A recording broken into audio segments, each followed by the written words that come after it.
There's a new research study titled Bloodlines, which explores the deaths of people interacting with captive-bred carnivores in South Africa and finds that petting a lion or a cheetah is never a good idea.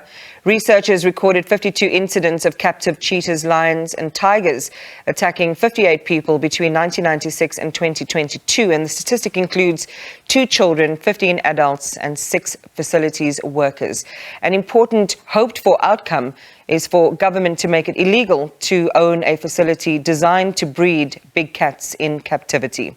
Tshwane University of Technology, in the Department of Nature Conservation, Dr. Kelly Marnewick joins us now. Welcome, Dr. Marnewick. Thank you for being with us on the program. You co-authored this research study with Dr. Louise Duval. How many of these animals are being bred in captivity in South Africa right now? We don't really have precise numbers on the numbers of captive carnivores in South Africa, but we're looking at between 6,000 and 8,000 lions and several thousand cheetahs. That's quite a big population, and we'll come to this point, which I thought was, that it was interesting that you had to point it out. Some of what you share, you'd imagine, would be sensible. Don't pet essentially wild animals. Share with our viewers why not. Well, essentially, they remain wild animals, and even if you're told that they're tame or they're used to people, they're still wild animals, and they're large carnivores, and they're designed to hunt and bring down big prey species. So a human is a really soft target, and if you look at some of the injuries that were obtained in these attacks, they're quite horrific, particularly when it's small children involved.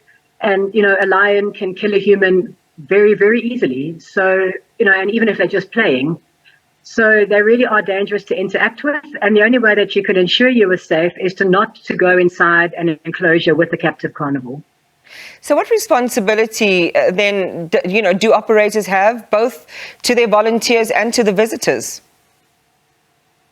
So the safety relies solely on the people who own the facilities and on the people who are interacting with the animals, and there's no legislative framework that ensures your safety, which is completely the opposite to what happens if you want to walk on foot in Big Five country, where those guides are very, very well trained with thousands and thousands of hours experience.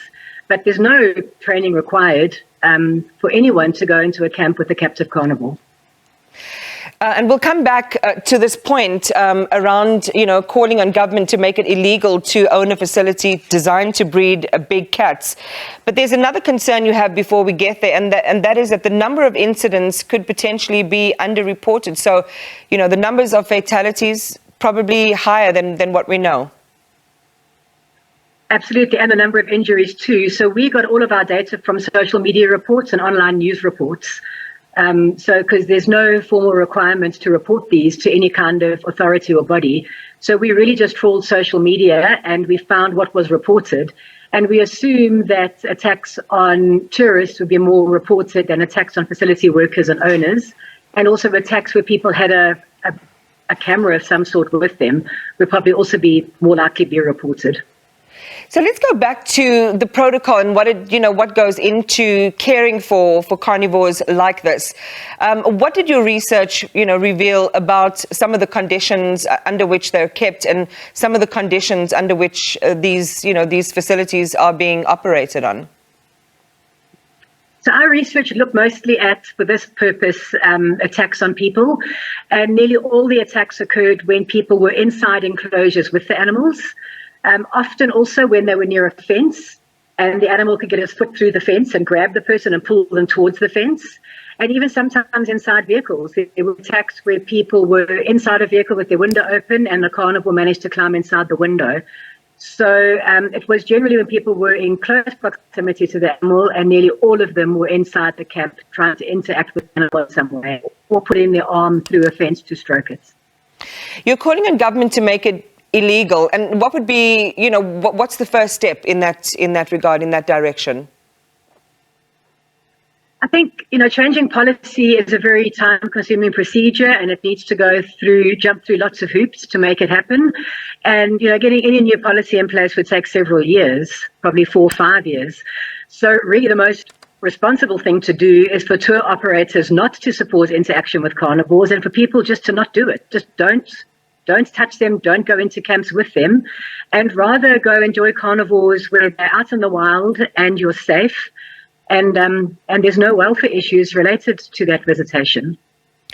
You know, as you're speaking, clearly it seems to be, and just to borrow from nature, a sort of wild arena in South Africa, not too well regulated, not too accountable. And so there's a lack of standardization in protocols of, behavior around these animals, around these carnivores. How do we reach that point, Kelly, of creating, a standard that above all keeps both the predators and the humans safe? Yeah, I think it comes down to ethical tourism and honest tourism. And, it starts with tour operators, and it starts with awareness that people need to know that there is no conservation benefit to keeping lions, cheetahs, tigers in captivity. We've got really thorough conservation plans for these species, and none of them involve captive breeding in any way or means.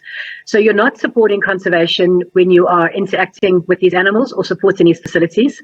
And there's really no need to have them in captivity apart from financial benefit and maybe some educational value.